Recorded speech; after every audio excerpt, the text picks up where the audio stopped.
नमस्कार दोस्तों, मैं राहुल आपके अपने YouTube channel Rahul math and science research centre में आपका स्वागत करता हूं। आज हम लोग पढ़ेंगे कोणों के युग्म। इससे पहले हम लोग पढ़ चुके हैं ज्योमेट्री में रेखाएं एवं कोण। रेखाओं में हम लोग पढ़े थे रेखा, किरण, रेखाखंड, फिर कोण में पढ़े थे। कोण का परिभाषा पढ़े थे, उसमें न्यून कोण, अधिक कोण, प्रतिवर्ती कोण, ऋजु कोण, यह सब देखे थे। ठीक है, तो आज हम लोग पढ़ेंगे जो अपने चैप्टर में वो है कोणों के युग्म। ठीक है, तो आइए समझते हैं कि कोणों के युग्म क्या होते हैं। तो हेडिंग डाल लीजिएगा। आज हम लोग को पढ़ना है ज्योमेट्री का सेकंड पार्ट, जिसमें हम लोग को पढ़ना है कोणों के युग्म।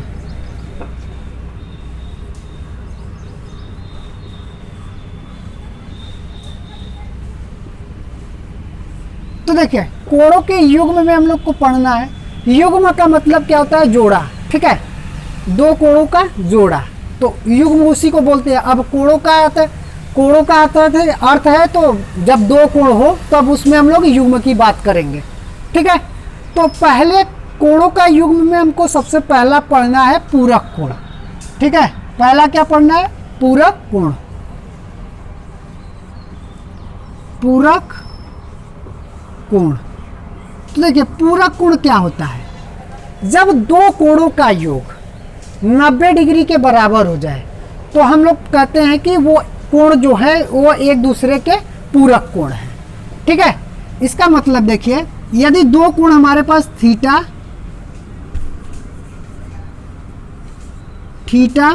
और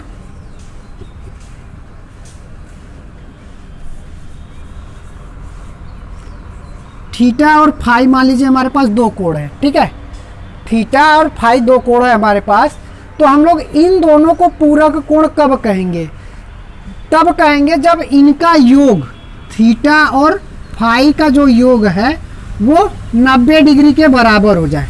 इसका मतलब ये हुआ कि जो ये एंगल है, ठीक है, मान लीजिए ये थीटा है और ये फाई है, तो इसका जो योग है, मतलब थीटा प्लस फाई करें तो इसका योग हो वो 90 डिग्री के बराबर होगा। तो हम लोग कहेंगे कि ये दोनों कोण जो है एक दूसरे के पूरक कोण है। थीटा का पूरक कोण फाई हो जाएगा, फाई का पूरक कोण थीटा हो जाएगा। कब होगा? जब इन दोनों का योग 90 के बराबर होगा, 90 डिग्री के बराबर हो जाएगा, तो हम लोग कह देंगे वो पूरक कोण है। मतलब थीटा फाई का पूरक कोण है और फाई थीटा का पूरक कोण है। ऐसे एग्जाम्पल में देखिए, जैसे मान लीजिए हम लोग के पास दो कोण है। ठीक है, ये मान लीजिए 30 डिग्री है, तो हम पूछे कि इसका पूरक कोण क्या होगा। ठीक है, मान लीजिए ये थीटा है, तो हम पूछे क्या कि 30 डिग्री का पूरक कोण क्या होगा। तो 30 डिग्री का पूरक कोण निकालने के लिए हम लोग जानते हैं कि पूरक कोण, जब दो कोण पूरक कोण होंगे तो उनका योग 90 के बराबर, 90 डिग्री के बराबर होना चाहिए। तो यहाँ से हम लोग देखते हैं, मान लीजिए थीटा है और प्लस 30 डिग्री है। ठीक, और इसका योग कितना आना चाहिए? 90 डिग्री के बराबर आना चाहिए। ये देखेंगे तो यहाँ से देखो, थीटा का वैल्यू निकालना होगा तो 90 माइनस 30 कर देंगे, और यहाँ से थीटा का वैल्यू कितना निकल के आएगा? 60 डिग्री। इसका मतलब ये हुआ कि जो 30 डिग्री का पूरक कोण है वो 60 है। बात समझ में आया? और 60 डिग्री का जो पूरक कोण है वो 30 है। क्यों? क्योंकि 60 और 30 का जब योग करेंगे तो वो 90 मिलेगा, और 90 दो कोणों के योग का, यदि दो कोण का योग हमको 90 मिल रहा है तो उसको हम लोग पूरक कोण कहेंगे। बात समझ में आ गया? ऊपर से नीचे में देख लीजिए और नीचे से ऊपर में देख लीजिए। ठीक, तो पूरक कोण समझ में आ गया होगा। अब देखिए, इसके बाद आता है समपूरक कोण। तो समपूरक कोण क्या होता है? समपूरक कोण। समपूरक कोण क्या होता है?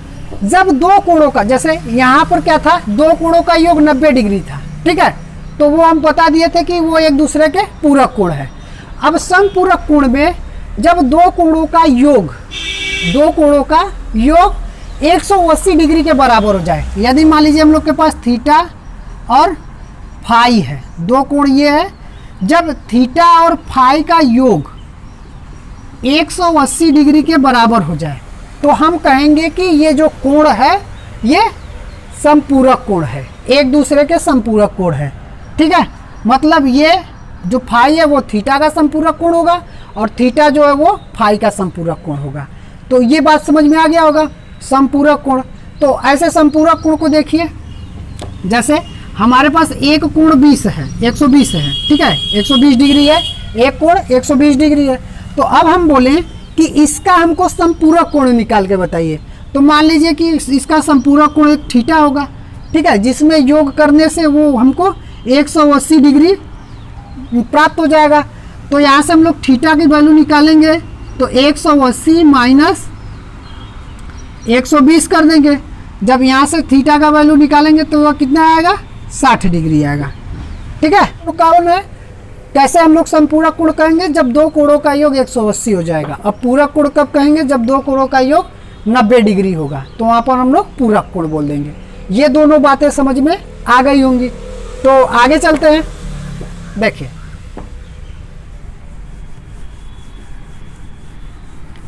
आगे समझ लीजिए। ये सब बस छोटे छोटे पॉइंट है, इनको समझ लेंगे तो फिर जो ज्योमेट्री का प्रॉब्लम होता है वो कभी नहीं होगा। ठीक है, ज्योमेट्री का क्वेश्चन करने में जो प्रॉब्लम जनरेट होता होगा वो कभी नहीं होगा। अब आइए देखिए, आसन्न कोण देख लेते हैं। आसन्न कोण क्या होते हैं?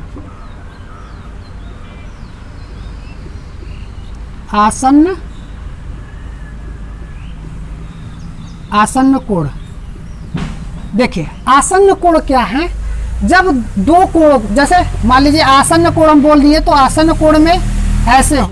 आसन्न कोण कहने का मतलब कि जो कोण हो, ठीक है, उसका जो शीर्ष हो एक हो।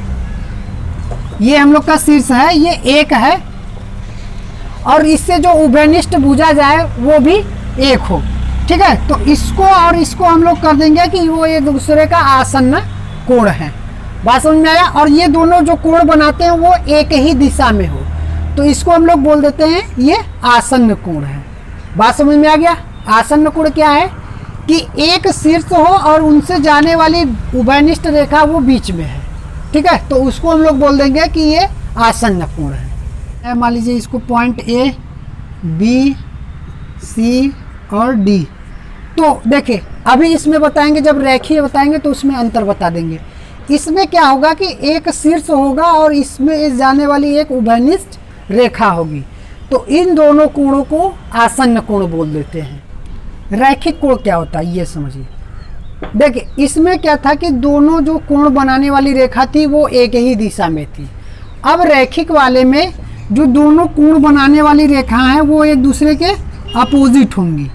ठीक है, एक इधर है एक इधर है, तो इससे जो रेखा एक ठो बन के जाएगी यहाँ से, ये उभयनिष्ठ रेखा तो होगी, इसमें भी उभयनिष्ठ रेखा होगी, लेकिन ये जो दोनों कोण बनाने वाली ये रेखाएं हैं वो एक ही दिशा में है। और ये दोनों कोण बनाने वाली, ये देखिए पूरा ये कोण बनाने वाली है, तो ये दोनों रेखाएं जो है वो एक दूसरे के विपरीत में है। तो आसन्न कोण और रैखिक कोण में अंतर यही है। ठीक है, इनके दोनों कोणों का जो योग होगा, मान लीजिए ये थीटा है और ये फाई है, तो थीटा प्लस फाई जो होगा वो 180 डिग्री हो जाएगा। तो इसको हम लोग बोल देते हैं कि रैखिक कोण है। बात समझ में आ गया? रैखिक कोण भी समझ में आ गया होगा। ठीक, तो इसके बाद आगे चलते हैं, शीर्षाभिमुख कोण देख लेते हैं।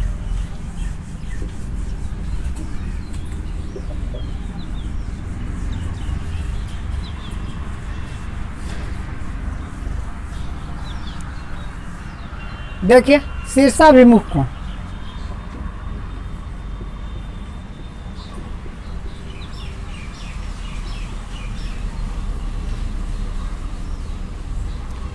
शीर्षाभिमुख कोण। शीर्षाभिमुख कोण क्या होता है ये समझिए। देखिए शीर्षाभिमुख कोण, जब दो रेखाएं, ये क्या है, रेखाएं हैं, तो इनको अनंत तक दोनों साइड में बढ़ाया जा सकता है। ठीक है, ये रेखाएं हैं, तो एक दूसरे को बिंदु ओ पर मान लीजिए कट कर रही हैं। ठीक है, ये दोनों रेखाएं जो है ये ए बी सी डी, ये दोनों रेखाएं एक दूसरे को बिंदु ओ पर कट कर रही हैं। तो शीर्षाभिमुख मतलब शीर्ष के मुख के सामने वाला कोण, ठीक है। तो इसके शीर्ष के सामने वाला ये कोण, ठीक है। तो ये एक दूसरे के शीर्षाभिमुख कोण कहलाते हैं, ठीक है। इसके मुख के सामने इसका मुख है और इसमें देखिए ये इसके शीर्षाभिमुख कोण। यदि इसको एक नाम दिया जाए, इसको दो नाम दिया जाए, ये तीन दिया जाए तो ये चार दे देते हैं, ठीक है। तो ये क्या है, शीर्षाभिमुख कोण है। अब शीर्षाभिमुख कोण जो होते हैं वो आपस में बराबर होते हैं। तो एक का शीर्षाभिमुख कोण बोलेंगे तो दो है, तीन का शीर्षाभिमुख बोलेंगे तो चार है, और चार का शीर्षाभिमुख बोलेंगे तो तीन है, दो का शीर्षाभिमुख बोलेंगे तो एक है, ठीक है। और ये शीर्षाभिमुख कोण जो होते हैं वो बराबर होते हैं। तो वहां से हम लोग देख सकते हैं, देखिए कोण एक बराबर किसके होगा, कोण दो के। क्यों, शीर्षाभिमुख है, यहाँ पर रख दीजिएगा।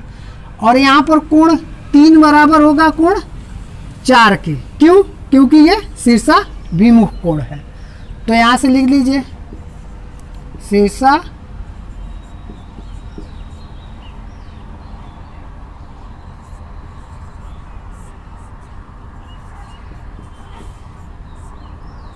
शीर्षाभिमुख कोण है, ठीक है।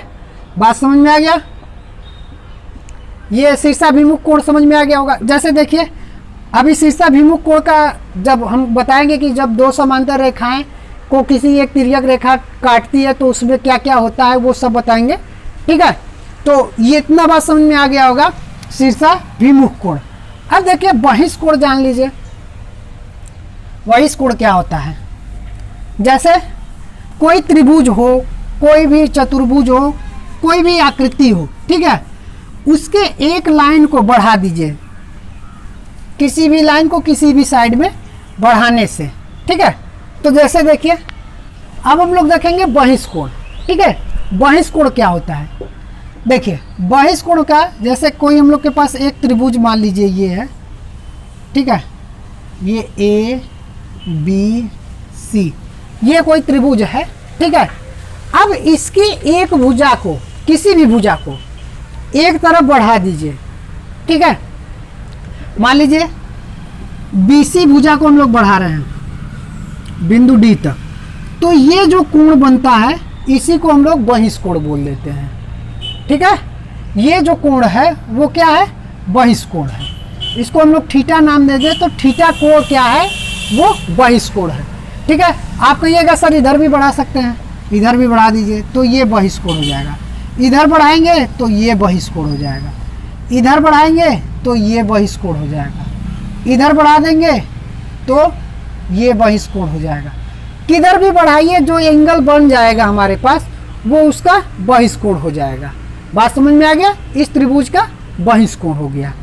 तो बहिष कोण और अंतः कोण की बात आती है तो जो त्रिभुज के अंदर है ये और ये मान लीजिए ये थीटा है, या इसको मान लीजिए फाई है, ये फाई है और ये फाई है, तो ये सब कोण क्या है, अंतः कोण है। और ये जो बाहर की तरफ बने हुए कोण है ये बहिष कोण है। बात समझ में आ गया होगा, ठीक है। तो इसके बाद हम लोग देखिए दो रेखाओं के, जब दो समांतर रेखा को एक तिर्यक रेखा काटती है तो उसमें जो कोण बनते हैं उसके बारे में जानकारी लेंगे, ठीक है।